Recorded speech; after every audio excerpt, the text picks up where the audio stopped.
You're listening to TruthDare with your host, Tuan Lam. Tell the truth. We dare you. I am so excited to introduce you to my dear friend, Michelle Kennedy, a soul sister. We've been through parallel paths personally, professionally, and spiritually. And I met Michelle at Fox Station in Sacramento, where she was a TV reporter who was narrowly sent out to report on her father's fatal car crash. Can you believe that? Eventually, Michelle left her TV career and traveled around the world for 6 months with a best friend. Little did she know that her diary she kept along her journey would become a book called Don't Pee in the Wetsuit. Don't you love that title? Talk about a courageous truth teller. Michelle talks openly about her grief, insecurities, attachment, and oh yeah, the many hookups with guys along her trip. She also talks about her grieving process and how she didn't really get it until she resolved the most important relationship in her life, the relationship with herself. I hope this helps you work through your relationship issues and the relationship with the most important person in your life, the relationship with you. Oh my God, Michelle Kennedy! Hello. Gosh, this is one of the most special kind of treats for me. I've done a lot of interviews as a broadcaster, as you have. We've done thousands and thousands, but I'm so excited about this one because I feel like our lives have kind of gone in kind of parallel, if you will, like personally, professionally, and spiritually. I'm so excited to have you here in the studio. I'm so excited to be here. I'm grateful, and I'm so happy for you to be in this environment where you're building your work and these interviews and meeting people and sharing your truth. Like, it's so perfect. I kind of get emotional just thinking about this because this is kind of like both of our babies being birthed, like me and this TruthDare podcast, right? Yes. And then you and your book, Don't Pee in the Wetsuit, which I just love and adore. And it was so bittersweet because it was like I wanted to hurry up and read everything, but then I wanted to savor every single word. Yay! And then I was just like, but I want to get to the next city that she's in and the next guy she meets and the next lesson she learns. So, oh my gosh, there's so many amazing kind of life lessons here. And you've taught me so much through this book. This has actually helped me heal so much that I actually bought some copies and gave it to friends. Oh, thank you. Yes. And I'm so glad. That's my favorite thing about writing is connecting. So if it connected with you, which we've talked about, I know it has, it makes me feel so happy. Oh, I'm not even happy. It's just like this like joy and this like, oh, this like warm fuzzy feeling. Yeah. And it didn't all start out that way. I mean, this project started out with a lot of shame. Mm-hmm. Shame around a lot of things. Yeah. And tragedy. You know, my father died in this accident that I was almost sent to cover as a reporter before I knew he was in it. And we were both at the Fox 40 station in Sacramento together. Yes. We worked, my dad had just passed away, and you were also there. So we were also kind of doing this grieving together. Mm-hmm, mm-hmm. And it's obviously it's just such a hard thing to go through, especially when you're in your 20s. I mean, it's hard to lose a parent at any age, but we both did go through that together when we were working at Fox 40, and I could have never imagined that's how my father would die, and I'm so glad that I didn't actually go to the scene. I found out in enough time and figured it out through watching live video and live reports that it was my dad.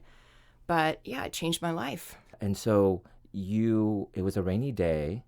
Take us back there to where it all happened. It was a rainy day. You were running like every day. We're like running, yes, trying to meet our deadline, getting to work.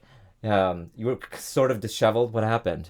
It was rainy, crazy, stormy day. I had been watching coverage of this multi-car accident on I-5 in the Sacramento area. It was October of 2000, and I figured I'd be sent to cover this accident because I was coming in as the nightside reporter kind of in the afternoon. So you were sort of listening to it on the radio? Yeah, I figured I would go out to it. I was watching it on the TV. I was listening on the radio. I finally got into work. I was late, as usual. Oh, you weren't late all the time. And so, yeah, I'm watching these live reports. And one of them, the reporter, his name is Mike, for another station, he said, a 50-year-old duck hunter from the small town of Lodi, California, has died in this accident, and they can't get a hold of next of kin. And back then, we didn't really have cell phones. Some people did, but not really. That kind of dates us, by the way. Yeah, okay. I'm old.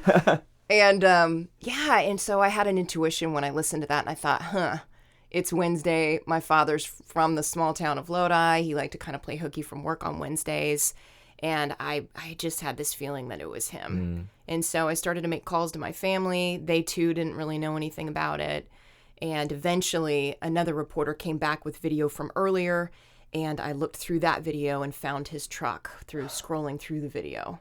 So many times when I'm scrolling through video, for my story, I'm just like, no, I can't see that. Oh my God. Oh, it's because we just a lot of times are there even before the paramedics and police come. But when you saw that image emblazoned probably in your head, what did like a surge of like pain hit you? What were you thinking? Were you numb? Shock, numb, pain, and just thinking, gosh, like, you it's so final.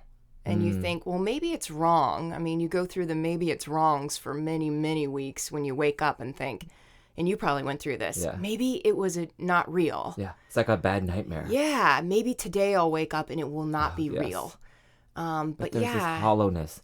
My sister said, I don't have a purse, but I could imagine like not having my cell phone now or like my wallet. But she was like, it's like my purse with everything important and all the good and bad stuff and the junk, is in it, and it's gone, and I don't know where it's at. And it's just so weird losing a parent, especially. Yeah. And siphoning through those emotions. Because reading through this, I had a lot of emotions too, and going through my own grief.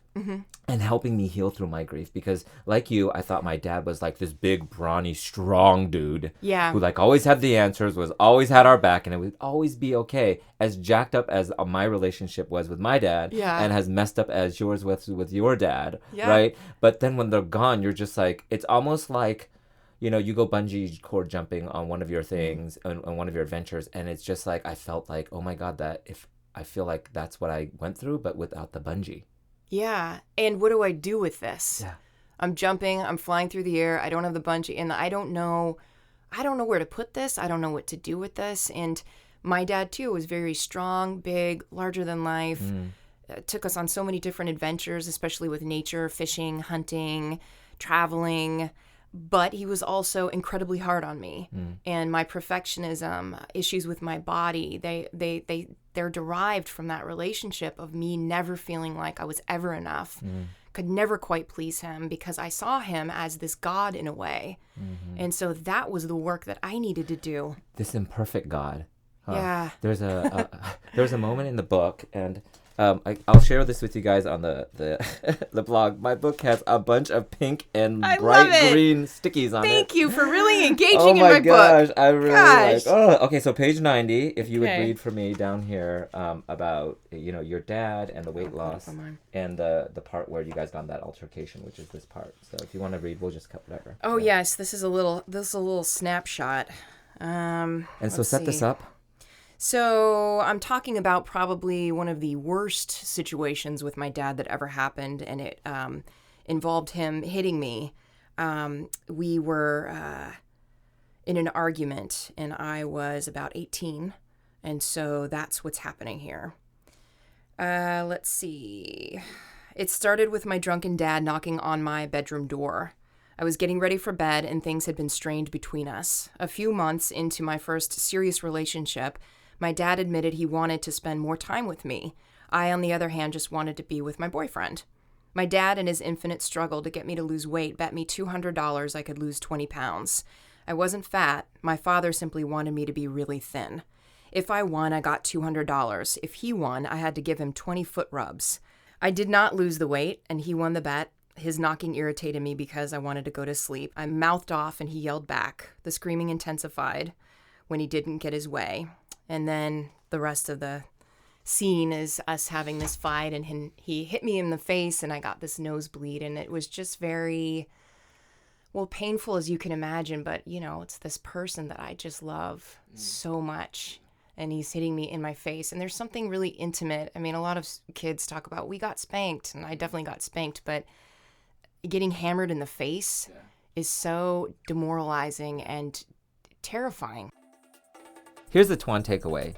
I'm so proud of Michelle for having the courage to finally tell the story, because it took her several years to write this book, and I remember she had a lot of shame around writing this book. She worried about what her family and friends, and as a teacher, what her students would think. A wise spiritual friend once told me that shame is the lowest level on the energy spectrum, and boy, do I believe that.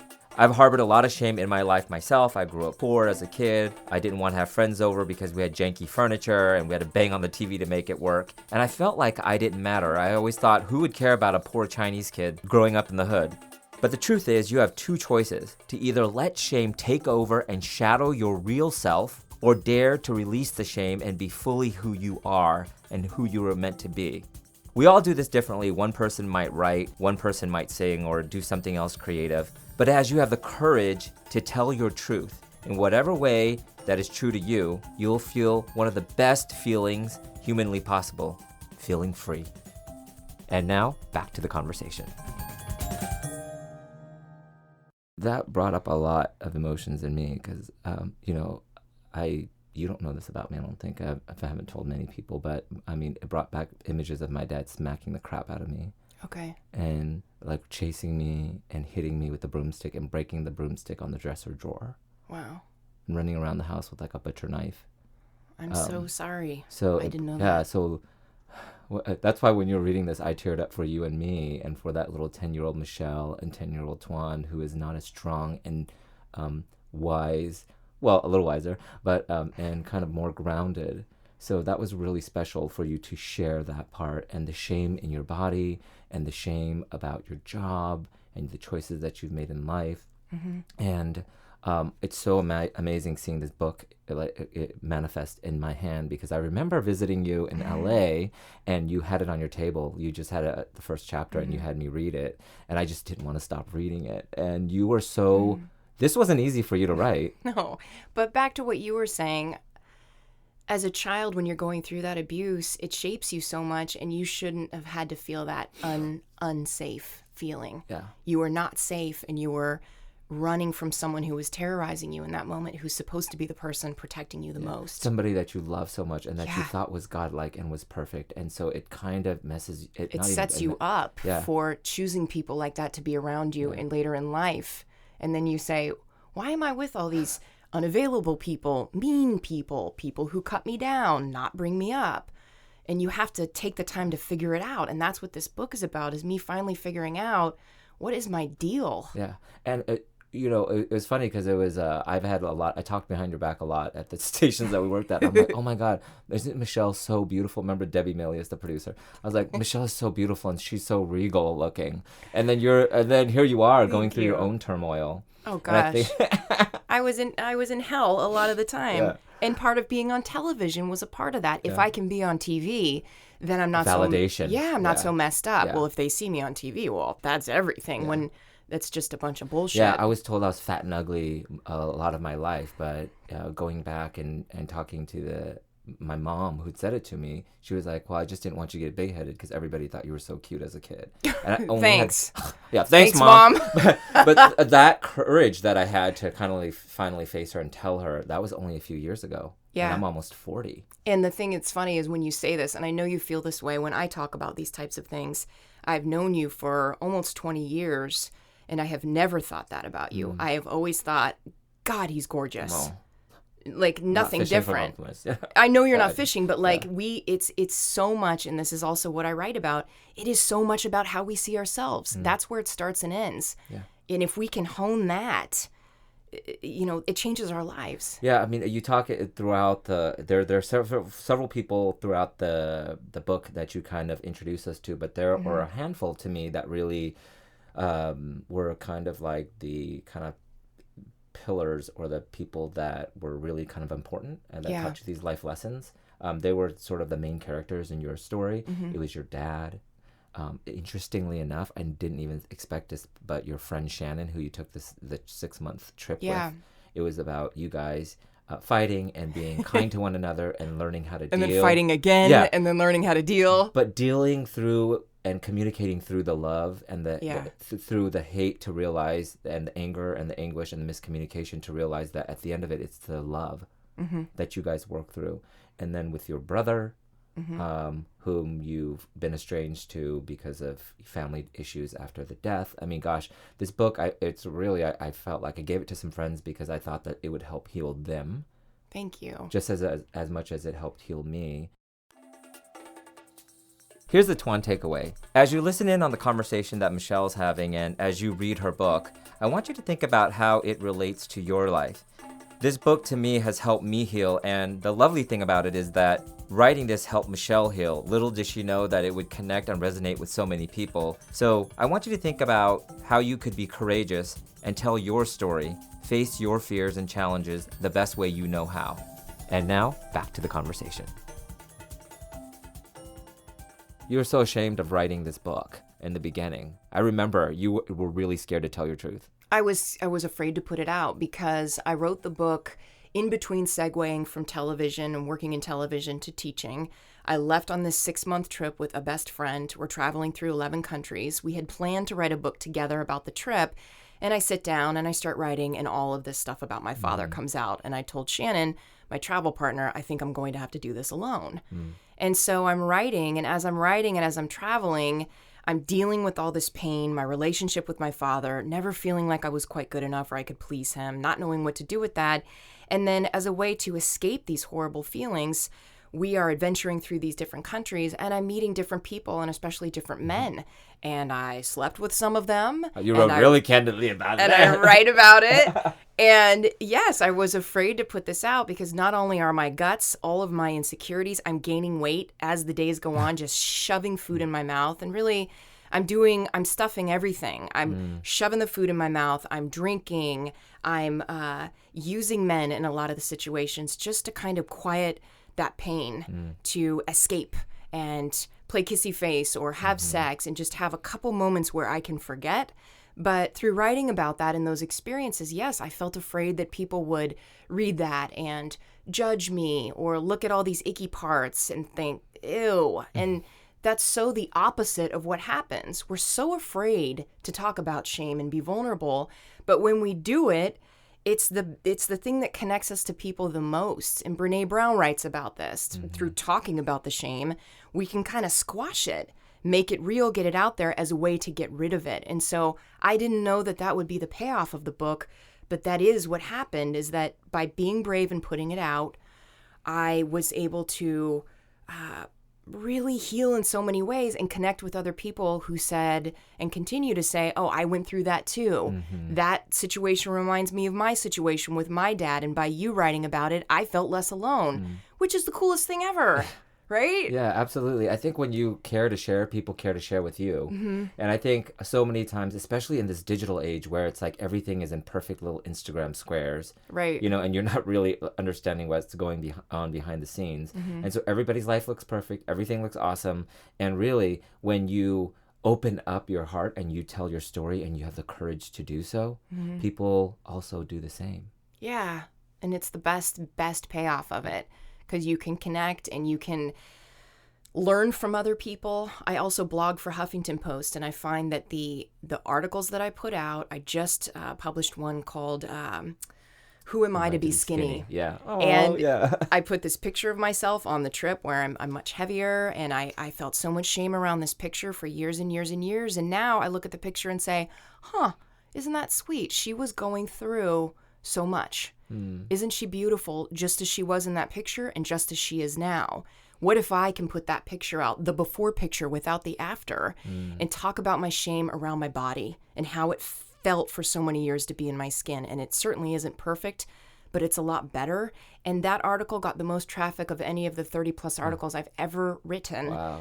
Because people wrote again and said, we need to talk about this more. I feel the same way. Why can't I get comfortable in my skin? Yeah. There's so many layers to that, too, because thanks for the shout out with the interview for episode 2 of the Truth Dare podcast with Barnett Bain, where he talks about where we are self-sabotaging ourselves. Yeah. And when we do that and we think we're not perfect, or like, for example, say sex is a beautiful thing. So you're having sex or you're about to, whatever. And guess what? You're thinking, oh, I'm fat. Oh, I'm blah, blah, blah. Oh, what about this muffin top? And you totally lose out on the moment. You miss the experience. Oh, yeah. Right? Or like, you know, when you produce, like I produce these podcasts, or you and I have produced many, many news packages or stories. Yeah. And we're, you know, and it changes lives. Some of them change lives. People cry. Some people, it saved lives for some people. And here we are sabotaging ourselves like, why is my collar up a little bit? Or why is my face so shiny? Or, the audio there. And it's just like stealing that moment away. And there's a part of the end of the book where you talk so much about it's the ghost. Oh, the ghost. Yes. Yeah. I had this experience in Italy where we were staying at this incredible place called Spinocchia, and it's outside of Siena.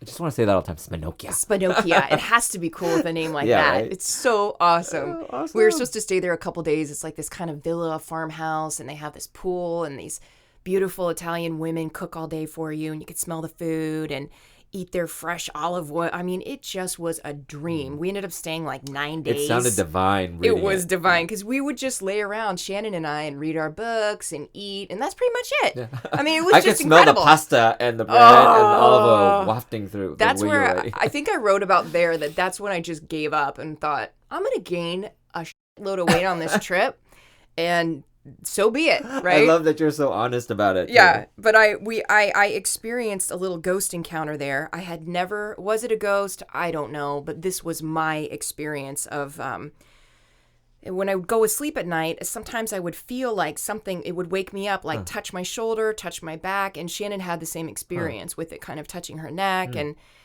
I felt nervous and afraid, and I wrote a lot when I was in Italy. And this is kind of a part of it where I was dealing with the ghosts and I'm afraid, and it's sort of in the middle, smack dab in the middle of this trip. And I wrote, as Shannon and I drove the rental car around orange Tuscan hills lined with sunflowers and olive trees, it occurred to me that the ghost I encountered might be my own. I was examining and bringing the scariest parts of myself to the surface. I was also sifting through my relationship with my father more than his actual death. I thought I was supposed to face his death and grieve, when in reality, I needed to understand our relationship and how it shaped me. I got the chills when you were reading that. Because anytime I feel like I get the chills, it's like the truth. That's like the truth, or it's like some sort of like universal kind of pat on the back. But that part really resonated with me. I kind of had to be like, whoa, and put the book down for a quick second. Because I was like, whoa. And it made me think about my ghosts. Yeah. My relationship with my dad, my relationships in general. You know, my current relationship with my partner, with relationships with me. Yeah. And what ghosts there might still be floating around there. Yeah. Yeah. And how to just kind of like be okay with it, huh? There's a part in the book I love where you were just like, okay, this sounds really crazy, because it's like what you see in the other horror movies or ghost movies where you're like, I know you're here, ghost, but leave. Oh, yeah. It was like a bad ripoff of like one of those ghost shows, like, make your presence known. Yes. And so I said that, make your presence known. And as soon as the words came out of my mouth, there's like a jiggle on the door lock, and then the wind is blowing the shutters against the house. And I'm thinking that was the stupidest thing ever. I was so scared. It was so cheesy, but so good and so bad at the same time. It was so bad. But I love that you were truthful enough to even talk about things like that, aside from like, hooking up with these guys and like things that happened with your dad in the past. And age, I'm thinking, I mean, we're pretty much, we were at 32 and 33, and we were arguably over the 6 months the oldest people in any group we would get to. Like, the most of the people traveling like that extensively are in their early 20s. So we were a good 10 years older. Mm-hmm. So yeah, I'm thinking about age. I'm thinking about my body. I'm trying to let it go, but I can't. I mean, I was really in the deepest of my life writing this, but also having this incredible time with, a best friend and learning, like you said, about relationship with her and being joined at the hip with her, and how do we deal with this traveling together and staying in these tiny rooms, and when we're bugging each other and taking space and not getting our feelings hurt. And so it was the most transformative experience, and also one of the most hardest experience and most fun at the same time. And so now that the book is released, can you finally take a sigh of relief? Oh, gosh, yes. It is such a sigh of relief. And it gets better and it gets easier to speak my truth and to be proud of who I am, and to look at the different parts of this that I was so afraid to put out there and say, wow, not only was that brave that you put that out there, but now when I look back, I think, oh, that's not that big of a deal, Michelle. And my mother helped me with that. I remember when I was at the final of putting it out, she said, Michelle, this is not that big of a deal. And for my mother to read all the sex and all the hairy parts and her to say, I love you, I'm proud of you, this actually is not as gritty as it even could be. I mean, come on. This, I'd say it's like PG 13 at parts at best. Yeah. Maybe just PG. Yeah.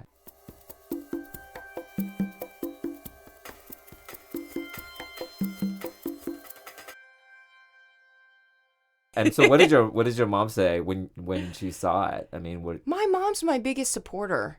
I have a really, really beautiful relationship with her that wasn't always like that. We really cultivated our relationship over the past several years. This book and writing this has a big part to do with that. Me becoming much more healthy, working so much on self-love. Like I said, squashing a lot of that shame that I had around actions and behavior, forgiving myself and other people. It made me softer and able to more spend time with my mom, appreciate my mom, love my mom, let go of all those younger feelings of being pissed off at my mom for certain things. And we've been able to come together in such a beautiful way. So it's such a huge and awesome relationship that she was amazing around this. And she read through this like 6 different times. Wow. I'd say, Mom, can you go through and see this part again? Okay. Can you one more time? And literally the whole book, like 6 times. Wow. It was great how you dove in and out of the different little scenes that you had as a little kid. And in a cathartic way, even though I wasn't going through the same thing you were, there were scenes like that played out in my life. Like with what? My dad. The part where you read about, your dad smashing you in the face and just taking that brute force. That smashed my spirit as a kid. Yeah. The parts where you talk about like the weight. I was always told by, my mom and my aunt that, you ugly. That's what my mom would say. You ugly. And then my aunt would be like, you're fat. You so fat. Why is your stomach so big? You need to exercise. Stop eating that. And this 10-year-old boy, when I was reading through your book, that had come out in the past. Yeah. Part of it really made me say, hey, little boy, you're okay. You can come out. Because I used to like try to smash it away. Yeah. But, I welcome it. And I'm like, hey, you know what? You're okay. And at the end of the day, we all kind of want to know that we're just okay. Absolutely. Just reading through this made me realize that, like, I'm okay and you're okay. So I don't want to be crying in front of you. But I appreciate you being so honest, and I totally get that. It's so important to learn how to take care of that. We hear that term over and over, the inner child. I'm doing air quotes. Yeah. But that's the truth. Yeah. When you can learn to parent yourself, that is such an important thing. And I see that's what you're talking about right now, but it still brings up so much pain because it's destroying at the time for a little kid to have to deal with those messages. So that beyond that, every time you put food in your mouth, should I punish myself? Should I do some self-abuse and starve myself for the next 2 days? Which causes you to eat more, and then it's like this vicious cycle. Here's the Tuan takeaway. Throughout the book and the conversation, Michelle talks a lot about holding on. And a wise mentor once told me, when you hold on, you get dragged. And I wanted to re-emphasize that point. We talked about it in the podcast. But when you hold on, you get dragged. So how can you let go? And she realized that her dad's relationship had a huge impact on her relationships in life, especially the ones with men, and how she had this pattern of going after unavailable men. And the negative experiences that then kind of resurfaced again and again literally haunted her. So I want you to think about that 10-year-old boy or girl that comes back to you and tells you that you're so fat, you're ugly, you're less than, and how that makes you feel. And how you can tell that little boy and girl, you know what, you're okay, you're awesome, you didn't know. So again, when you hold on, you get dragged. So let go. And now, back to the conversation. There's so many life lessons in this book. There's so many points where I'm like, oh my God, yeah, you're being in the flow. You throw it, you take off your bra, you throw it in the water, right? It's about letting go. One of my mentors, Michael Pritchard, is well known. I call him comeditarian here because he uses his comedy to heal people. He's best friends with Robin Williams, and he's told me, Tuan, you need to let go, because when you hold on, you get dragged. Yeah. Yeah. And that's so good.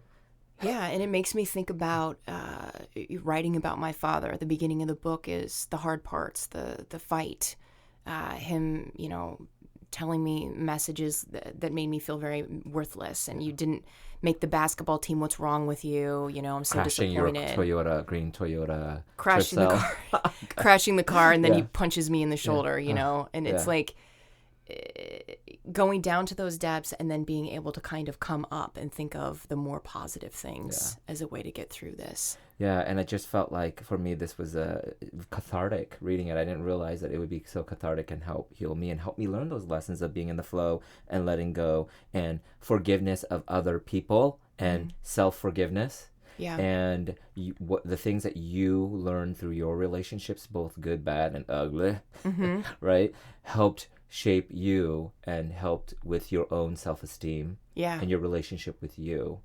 And when you really learn to love yourself, tell me if you agree or not, but when you learn to love yourself, that sort of, you could be alone, but you're not lonely, escapes, right? That's like a life lesson. When you love yourself, if something happens with your partner, or if you're not with someone or dating anyone, right? Yeah. You feel like, oh my God, I'm okay.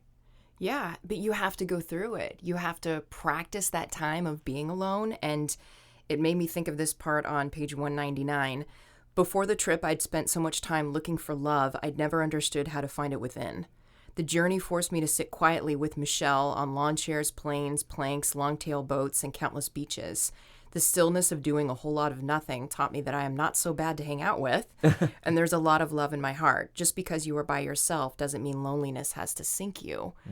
So it's time, really, and working through this really helped me, but getting that voice out of my head, which is basically ego, that if a Friday night came around and I didn't have something planned or a date, and that voice says, yeah, you are a loser. What are you doing? And I could just squash that voice and say, what I'm doing is I am binge watching Breaking Bad, and I am going to snuggle up on this couch and eat some good food, and that's okay too. That's when you know you made it. One of my moments. That's one of when my you know moments you've that made it. Two really quick moments. One is I was at Bed Bath & Beyond and I bought a Dyson on sale. I bought a Dyson vacuum cleaner. Yeah. And I was like, oh my God, yes, I can't wait to use this. It was Saturday night. What is Saturday night? Yes. I was fine with that, right? I had a friend ask me the other day, she's going through it. She's in it in a lot of ways. And when I say in it, in the rhythm that I used to be in, of picking especially unavailable partners, men that were very similar to my dad. It's not a surprise to most people that people do this. And I was able to work through that, through getting healthy, through being comfortable being alone, dealing with my grief, to find that self-love where I'm not attracted to those types of people anymore. Thank God. When I meet someone like that, I immediately can feel that they're not really there. They're not present. They're really not ready to show up. I can see the difference now, but I have a friend who's still in it, still picking unavailable people. And she said, but I don't understand. How did you get there? I don't understand how you don't have this big void to fill anymore. And I said, it was time. You kind of just need to practice it and do whatever work you need to do. For me, it was a mixture of writing, of traveling, of going to therapy, getting healthy with my body. I stopped drinking was a big part of it. I did that about 4.5 years ago. What if I could deal with my pain and not drink a glass of wine instead? How would that look? So for me, it was all these specific things. And that's what I was telling her is find your things and find your ways to get through it, and take the time to practice being alone. When you feel those sad, scary feelings on the Friday night, what would it be to just sit with it for once and not run from it? How would that go? So it's testing yourself too. Yeah. And it's you and I are spiritual friends, so a lot of times we talk about spirituality and things like that. And Well, how God, I forgot. Duh. God's a big part of it. Whoops. Sorry, God. There's God, but there's also spirituality, Yes. which I feel like is the best gift you can learn, because everything, I feel like all these challenges is it cracks you open, and it's a point in which spirituality can come into your life. And believing in something bigger than you, that there's a different plan, that you're not in control of everything. that is so helpful for people like me or us who want to control. Yes. Control. Yeah. And knowing that just, you being in the flow and just letting it be. Yep. And when you know you can do your best and you just surrender and surrender it all. Yep. And sometimes having to do that about on a 5-minute increment, because then you start to try to control again. Yeah, I know, yeah, right? Because, people have already, I just had launched this podcast not so long ago, and people were writing me and saying, oh my God, I really needed to hear this. Somebody else, the editor actually of this, Nina, who's done a lovely job editing this so far, she wrote me a little awesome note that said, this is a gem of a podcast. I love your curiosity. I love the rawness and realness. Aww. And this helped me so much. Oh. I've been struggling with balancing, my personal and professional life and, making money. And people tell me that all the time, oh, making money, but doing what you love. People have told me that this has sort of helped them heal. And that's the main purpose. And I love that through all of this, our intentions, our paths are so similar and parallel, from losing our dads to being in TV news to the magic that brought us back together. Short side note, I was, didn't have a job. I moved to San Francisco. I left my other TV reporting gig because I just couldn't stand the news director. No. Surprise, surprise. Anyway, so I saw I remember thinking about Michelle, and then I saw her on TV, and then I don't know how, I think you had ended up calling me or something. We reconnected. Yeah, I was at Channel 4 in San Francisco. We reconnected, and I said, hey, I sent my reel out to 5 stations. Nobody called me back. And you're like, hey, my news director's here. Hey, Twan sent you the tape, right? I didn't see it. Have him email it again. I emailed it, got the job. Yeah, and then we worked together, and then I decided to go back to school and start teaching and went on this trip. And then when I came back, you were teaching at the Academy of Art, and I called you and said, hey, can you give me a job teaching? Yes. I know. It's so great. And then now we birth these things, right? Yeah. And my podcast and your book, this lovely, I think that this should be required reading for so many people as a coming of age after. I mean, it's one of the best gifts you can really give to people, or this physical form of your book, but the experiences and the life lessons in this. There's a part in there at the end where you talk about 2 things that I wanted to bring up. One is the immense sense of gratitude that you have for all the experiences, the ugly ones. Yeah. The beautiful ones, but really the ugly ones. Because the ugly ones are the ones that give us the best opportunity to grow. We don't see that at the time. I sat with my grief and did not want to face it and deal with it for many years before I took this trip. I didn't know when I took this trip that would be the time that I would be forced to deal with this thing that I carry. Because you thought, hey, I'm going to go have fun, hook up, guys. Woohoo! Yeah. You leave on a trip like that, swinging my bra around my head and swimming and, that was the first page, by the way. First page. Got to get my boobs out on the first page. Oh, geez.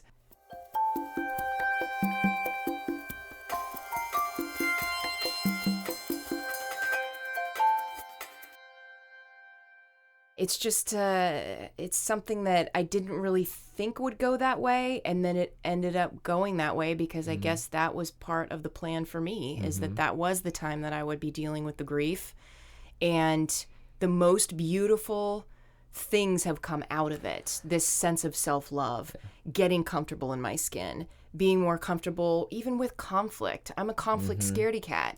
So that's something else that I've had to work on. The more comfortable and confident that I've gotten in believing in myself, the better I'm able to articulate when something's bothering me or I need to say no.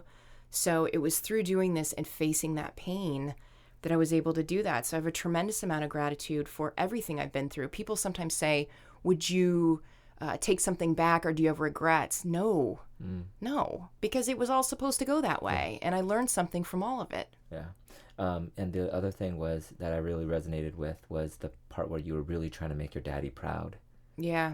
And I really have tried to make my dad proud. And speaking about writing from your heart, the 2 articles that I've wrote that got the most traction, one was a Father's Day when I woke up. I'm sure you experienced this too, and you're looking on Instagram and perfectly curated all the squares of fathers and whatnot. And my dad's the best. I know. And I'm like, oh. And I wrote an open letter to my father. Yeah, I remember that one. And I cried I cried after, and it was so cathartic because it was essentially, I said, Dad, are you proud of me?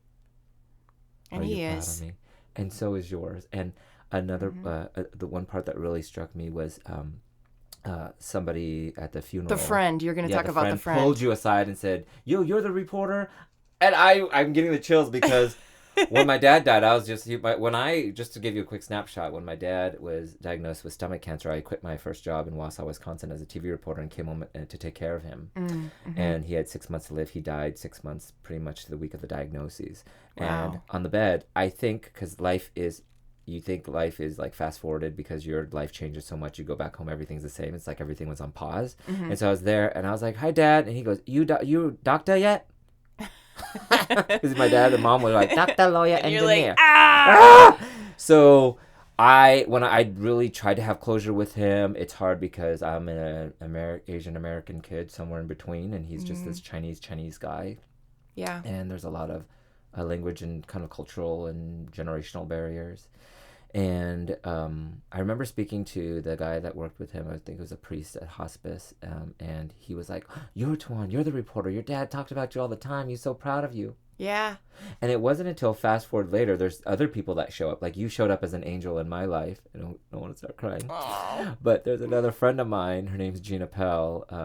And she met up with me to help me with some branding stuff. And then what was supposed to be a 30-minute kind of session about business turned into a 2-hour crying session at Rustic Bakery in Ross. Yeah. And she was like, "Oh, honey," she goes, "have you thought that maybe your dad, when he was saying that, he didn't know how to express it?" No. And you said that about your dad, how he Yeah. probably did not express it.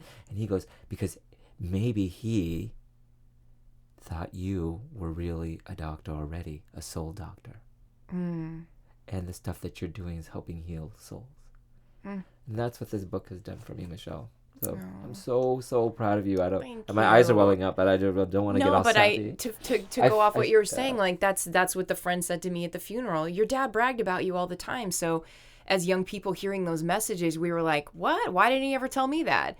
And I think of it now as that was the only way he knew how. He thought somehow by maybe pushing you, this is my theory, that would be the best thing for you. Yeah. And if he didn't care about you, I don't think he would have said anything. Yeah. And the part where you went to the psychic and the psychic said to you, your dad says sorry and through the psychic, and that that was the best that he could do. And then as a child he was he's just repeating what he was taught.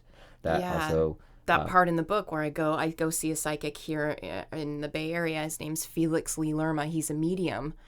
And I didn't even go to him for that. And that's just that was a fun chapter to write, remembering sitting down and I wanted to know about the latest boyfriend dilemma. Should we break up? And he launches into, your dad's here and he's really sorry for the way he treated. And I was like, what? Well, that's trippy. That was life-changing. Yeah. I mean, that made me think about my dad too, because my dad didn't have a father. He was born and his dad died while he was in utero. So again, which I'm sure really shaped him. Yeah. So right. So it also, this book has taught me so much about compassion, forgiveness, and really through all of the yucky parts of our lives, really it's about love, loving others, and self-love, and this awesome divine experience that we get. And and I was going to say it starts with you. That is such an important thing. We can't do the best loving of other people until we can find it for ourselves and love ourselves and learn. We have to learn that. Yeah. Because if you don't learn it, it's going to come back in different ways, shapes, forms, people. Yeah. Situations. And I would think, I'm being I'm being compassionate. And I would be like, meantime, like starving myself, being late to everything so that I arrive all stressed out, not remembering to like pack my lunch or figure out not taking care of myself because I didn't know how. So learning to do that's been amazing. So what's next for Michelle Kennedy? What is next? So I am working on a second book, and it's kind of the what happened when you got home, because I had all these realizations, and at the same time, right at the end of the book, I'm not a healed woman. I don't think we're ever healed. Right? Wouldn't that be nice? But we'd be dead. Yeah.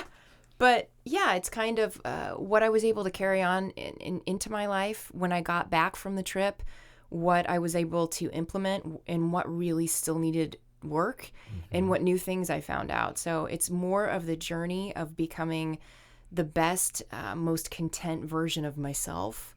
And it's been so fun and so awesome. So I wanted to share what else I learned. Through your book, and then you're also teaching at the Academy of Art with me. We Yes. have our Wednesday lunches. I teach with you. I teach at San Francisco State. I'm still writing and blogging. I just put that article up on Huffington Post, Who Am I to Be Skinny? And you're also going on book tours and doing lots of interviews. You've had a lot of interviews since this book launched recently. And that's I feel so grateful because that too, I thought that I could talk about it or I would get some publicity around it, but I didn't know. And it's been more than I could have ever imagined. It's been such an honor. It's like a divine honor for me to see you kind of grow into this like amazing, not only author, woman, spiritual sister, spiritual person, and just I want to say thank you so much for having the courage to tell your truth. You were really truthful in this book. When I read, I was like, dang, I didn't realize that she would be that truthful. But, thank you so much, because when you share your story, it's the biggest gift that you can give to other people and the experiences that you have. So thank you. Thank you. Yeah, and don't pee in the wetsuit. And thank you for having me on this show. Thank you for doing this and sharing your truth. You are a mirror for me. And so being able to do this with you is like it's just as exciting for me to see you in your joy. Yeah, it's like surreal, huh? Yeah, Yay! it's really surreal. God, love you so much. I love you too. So again, the Tuan takeaways here are release your shame and feel that freedom. And remember to find a way to grieve that is aligned with you. Reading, writing, poetry, whatever feels right to you. And remember, when you hold on, you get dragged. So let go. You're awesome. For those of you who know me know that I love me some flip-flops. This episode is sponsored in part by the most inspiring of them all, Moloko, soulful flip-flops that leave positive messages in the sand. Each pair you buy means a child in poverty gets a pair of shoes. Moloko, good for your soul. That's MOELOCO.com. And if you have kids in your life, you'll want to learn more about Community Heroes, a school-based program that grooms young philanthropists and the next generation of heroes. That's ComHeroes, ComHeroes.org. And one truth that connects us all is that we'll all be caregivers or cared for one day. The Wheel Life mobile app makes it easy to coordinate care for your family and friends, especially during health challenges and aging. That's www.theweallife.com.